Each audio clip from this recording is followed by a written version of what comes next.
Hello friends, welcome back to my channel. Ration card ಇರುವಂಥವರಿಗೆ APL ಆಗಿರಬಹುದು, BPL ಆಗಿರಬಹುದು, Antyodaya ration card ಇದ್ದಂಥವರಿಗೆ ಸರ್ಕಾರದ ಕಡೆಯಿಂದ 3 ಭರ್ಜರಿ ಗುಡ್ ನ್ಯೂಸ್ಗಳಿದ್ದಾವೆ. 3 ಕೂಡ ತುಂಬಾನೇ ಇಂಪಾರ್ಟೆಂಟ್, ಯೂಸ್ಫುಲ್ ಇನ್ಫಾರ್ಮೇಷನ್ಗಳು. ನಿಮಗೂ ಕೂಡ ಇದ್ರ ಬಗ್ಗೆ ಮಾಹಿತಿ ಬೇಕಾಗಿರುತ್ತೆ. ಸೊ ನಾನು ಈ ವಿಡಿಯೋದಲ್ಲಿ ಅದ್ರ ಬಗ್ಗೆ ತಿಳಿಸ್ಕೊಡ್ತೀನಿ. ನೀವೇನಾದರೂ ಮೊದಲನೇ ಬಾರಿ ನನ್ನ ಚಾನಲ್ ನೋಡ್ತಿದ್ದು ಇಲ್ಲಿವರೆಗೂ ಸಬ್ಸ್ಕ್ರೈಬ್ ಮಾಡ್ಕೊಂಡಿಲ್ಲ ಅಂದರೆ ಸಬ್ಸ್ಕ್ರೈಬ್ ಮಾಡ್ಕೊಳ್ಳಿ.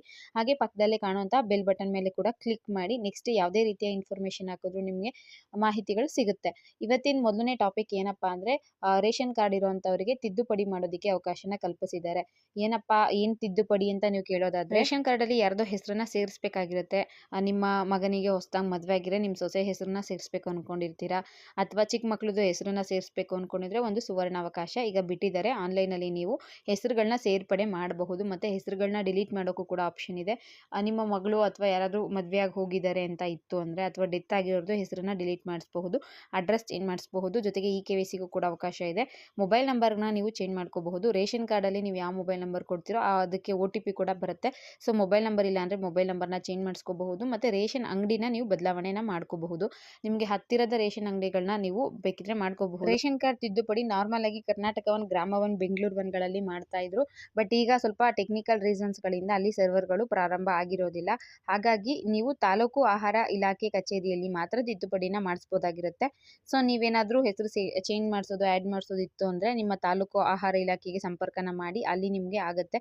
ಬೇರೆ ಕಡೆ ಹೋಲಿಸ್ಕೊಂಡ್ರೆ ಅಲ್ಲಿ ಸ್ವಲ್ಪ ಬೇಗನೆ ಆಗಬಹುದು ಅನಿಸುತ್ತೆ. ಸೊ ರೇಷನ್ ಕಾರ್ಡ್ ತಿದ್ದುಪಡಿಗೆ ಅಲ್ಲಿ ನೀವು ಸಂಪರ್ಕನ ಮಾಡಬಹುದು. ಇನ್ನು ಡಾಕ್ಯುಮೆಂಟ್ಸ್ ಏನೇನು ಬೇಕಾಗುತ್ತೆ ಅಂದರೆ, ಕಂಪಲ್ಸರಿ ಆಧಾರ್ ಕಾರ್ಡ್ ಬೇಕಾಗುತ್ತೆ, ಕ್ಯಾಸ್ಟ್ ಇನ್ಕಮ್ ಸರ್ಟಿಫಿಕೇಟ್ ಕೇಳ್ತಾರೆ, ಜೊತೆಗೆ ನಿಮ್ಮದು ಮೊಬೈಲ್ ನಂಬರ್ ಬೇಕಾಗುತ್ತೆ.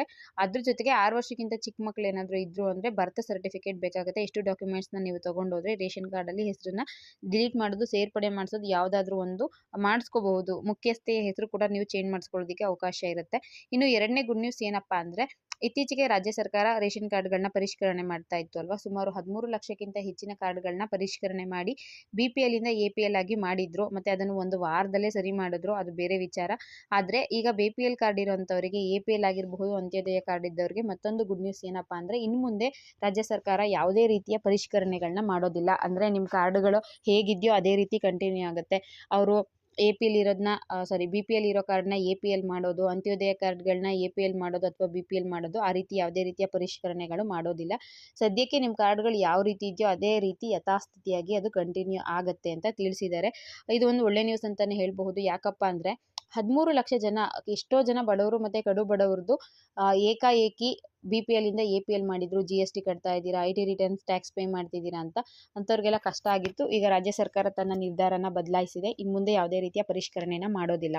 ಇನ್ನು ಮೂರನೇ ವಿಚಾರ ಬಂದು, ನೀವೇನಾದರೂ 6 ತಿಂಗಳಿಂದ ರೇಷನ್ ತಗೊಂಡಿಲ್ಲ ಅಂದರೆ, ರೇಷನ್ ಕಾರ್ಡ್ ಡಿಲೀಟ್ ಆಗೋಯ್ತು, ನಮ್ದು APL ಆಗೋಯ್ತಲ್ಲ ಅಂತ ನೀವು ರೇಷನ್ ತಗೊಂಡಿಲ್ಲ ಅಂದರೆ, ಅಥವಾ ಬೇರೆ ಊರಲ್ಲಿ ಇದ್ದೀವಿ ಅಂತ ರೇಷನ್ ತಗೊಂಡಿಲ್ಲ ಅಂದರೆ, ಈಗ ನೀವು ನಿಮ್ಮ BPL ಕಾರ್ಡ್ಗಳನ್ನ ಅಥವಾ APL ಯಾವ ಕಾರ್ಡ್ ಇದೆಯೋ ಆ ಕಾರ್ಡ್ಗಳನ್ನ ತೋರಿಸಿ ಕಳೆದ 6 ತಿಂಗಳ ರೇಷನ್ಗಳನ್ನ ಈಗ ಪಡ್ಕೊಳ್ಳೋದಕ್ಕೆ ಅವಕಾಶನ ಕಲ್ಪಿಸಿದ್ದಾರೆ. ನೀವು ನಿಮ್ಮ ಹತ್ತಿರದ ನ್ಯಾಯಬೆಲೆ ಅಂಗಡಿಗಳಲ್ಲಿ ಹೋಗಿ, ನಾವು ಇದಕ್ಕಿಂತ ಮುಂಚೆ ಈ ತಿಂಗಳದ್ದು ರೇಷನ್ ತಗೊಂಡಿಲ್ಲ, ಈಗ ತಗೋಬಹುದಂತೆ, ಕೊಡಿ ಅಂತ ಹೇಳಿದ್ರೆ ಖಂಡಿತವಾಗ್ಲೂ ಕೊಡ್ತಾರೆ.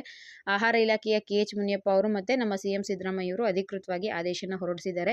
ನೀವೇನಾದರೂ 6 ತಿಂಗಳಿಂದ ಇಲ್ಲಿವರೆಗೂ ರೇಷನ್ ತಗೊಂಡಿಲ್ಲ ಅಂದರೆ ಈ ಕೂಡಲೇ ಹೋಗಿ ಹಳೆಯ ತಿಂಗಳ ರೇಷನ್ಗಳನ್ನ ನೀವು ಪಡ್ಕೋಬಹುದು ಅಂತ ತಿಳಿಸಿದ್ದಾರೆ. ಇದು ಕೂಡ ಒಂದು ಗುಡ್ ನ್ಯೂಸು. ಎಷ್ಟೋ ಜನ ಡಿಪೋ ಅಕ್ಕಿನೇ ನಂಬ್ಕೊಂಡು ಜೀವನ ಮಾಡೋರು ಇರ್ತಾರೆ, ಅದರಲ್ಲೇ ಪ್ರತಿದಿನ ಅನ್ನ ಮಾಡ್ಕೊಂಡು ತಿನ್ನೋರು ಇರ್ತಾರೆ. ಎಲ್ಲರೂ ಕೂಡ ಶ್ರೀಮಂತರ ಇರೋದಿಲ್ಲ ಅಲ್ವಾ.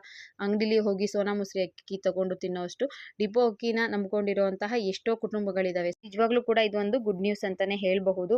ನೀವೇನಾದ್ರೂ ಅಕ್ಕಿ ತಗೊಂಡಿಲ್ಲ ಅಂದ್ರೆ ಈಗಲೇ ಹೋಗಿ ತಗೊಳ್ಳಿ ಅಂತ ಹೇಳ್ತೀನಿ. ಇದು ಅನ್ನಭಾಗ್ಯ ಫಲಾನುಭವಿಗಳಿಗೆ ಸಿಕ್ಕಿರುವಂತಹ 3 ಲೇಟೆಸ್ಟ್ ಇನ್ಫಾರ್ಮೇಷನ್. ವಿಡಿಯೋ ಇಷ್ಟ ಆಗಿತ್ತು ಅಂದ್ರೆ ದಯವಿಟ್ಟು ಒಂದು ಲೈಕ್ ಮಾಡಿ, ಶೇರ್ ಮಾಡಿ, ಮಿಸ್ ಮಾಡದೆ ನನ್ನ ಚಾನಲ್ ಸಬ್ಸ್ಕ್ರೈಬ್ ಮಾಡ್ಕೊಳ್ಳಿ ಅಂತ ಹೇಳ್ತಾ ಇಲ್ಲಿಗೆ ಮುಗಿಸ್ತಾ ಇದ್ದೀನಿ. ಇಲ್ಲಿವರೆಗೂ ವಿಡಿಯೋ ನೋಡಿದ್ದಕ್ಕೆ ಎಲ್ರಿಗೂ ಕೂಡ ಧನ್ಯವಾದಗಳು. ಇದೇ ರೀತಿ ನನ್ನ ಚಾನಲ್ ನೋಡ್ತಾ ಇರಿ ಮತ್ತೆ ಸಪೋರ್ಟ್ ಕೂಡ ಮಾಡ್ತಾ ಇರಿ. Thank you.